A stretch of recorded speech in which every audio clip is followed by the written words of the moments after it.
Agora, doutora Fernanda, quais são as estratégias emocionais numa pessoa que acabou de receber um diagnóstico, ou não um diagnóstico, né? Qual que seriam as estratégias emocionais para uma paciente assim? É uma ótima pergunta, porque o que elas mais ouvem é: mas calma, às vezes não é nada. Nossa, mas assim, você já está tão ansiosa.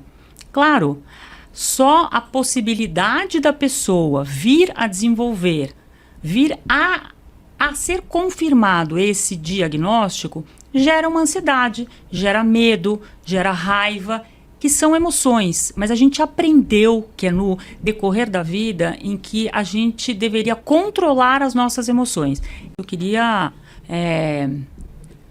dizer, gente, em que gerenciar emoções você só consegue quando você entende em que você vai sentir a alegria, mas vai ter que a tristeza. Você vai sentir nojo, você vai sentir raiva, você vai sentir a ansiedade e tudo bem. Né? Então você tem que aprender a reconhecer primeiro as emoções, porque a gente aprendeu. Nossa, você tem Reprimir, tudo, né? E aí você ainda está triste. Nossa, com raiva, mas com tudo o que você conquistou na vida. Né? Então tem um julgamento sobre isso, em que a pessoa chega: eu não posso sentir tristeza, faz uma semana que eu estou triste. O que aconteceu na sua vida? Sim, você pode sentir a tristeza. O que você vai fazer dela é se acolher e entender essa tristeza. É uma tristeza reativa, é uma tristeza prolongada, é uma tristeza...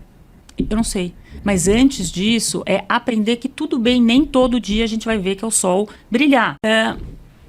A mulher em que recebeu esse diagnóstico e que já definiu em que ela vai para uma cirurgia, em que ela vai fazer aqui uma quimioterapia. Então, ela vai ter aí 1 ano, 2 anos, 3, 5, a gente não sabe, né, quanto tempo, em que ela vai ter perdido a parte em que diz em que ela é feminina, tá? É mais ou menos como o processo do luto. Assim que eu recebo essa notícia, a primeira coisa é eu negar ou eu me revoltar. Nossa, mas que Deus é esse? Nossa, mas eu que... Olha, eu sou super saudável, eu corro, eu me alimento, né, super bem. Justo comigo, gostaria que é de dar aqui uma mensagem para os homens. Porque o homem é diferente, né, da mulher em muita coisa. Então, aquele casal que é hétero, tá? E que o marido, ele vai receber este diagnóstico com a mulher, tá? Você, homem. Tudo o que você for passar durante o tratamento com a sua esposa, com a sua companheira, e que você ouviu em que é para você acolher, né, dar suporte, né, tá ali, mas você não tá conseguindo, porque ela tá mais irritada, porque ela tá mais chorosa, porque ela não quer ter relação sexual, porque ela está momentaneamente sem que os cabelos, eventualmente, né, sem a mama, em que você não seja aquela pessoa em que vai sofrer sozinho. Vá buscar ajuda, que é para este momento, porque eu digo assim, as pessoas que buscam ajuda, ajudam as outras. Então, é muito difícil para o homem isso. Então, homens, agora é aqui que é para vocês. É uma conversa que é de mulheres, mas é para os homens também. Se você não está se sentindo bem, ela está muito irritada, ela mudou comigo, ela só fala do assunto. É o que eu ouço. Ela agora só fala disso. Ela participa de todos os grupos, ela só fala de câncer e eu estou que eu não aguento mais. Vai buscar uma ajuda. Você está precisando ser acolhido também. Exatamente. Então, é muito difícil para o homem isso. Então, busque que é uma ajuda em que é para entender de que forma você vai se entender e que é de que forma você vai gerenciar com inteligência emocional essa situação que o casal está passando. É na saúde, mas é na doença. também, sim, né? A frase básica de um casamento que às vezes não é levada a sério. Pois né? é, né? Então, é só na saúde, né? Só na saúde. Então eu sempre faço esse alerta. Não é que é para o homem ser que é um super-herói, porque ele vai desenvolver outros sentimentos, tá?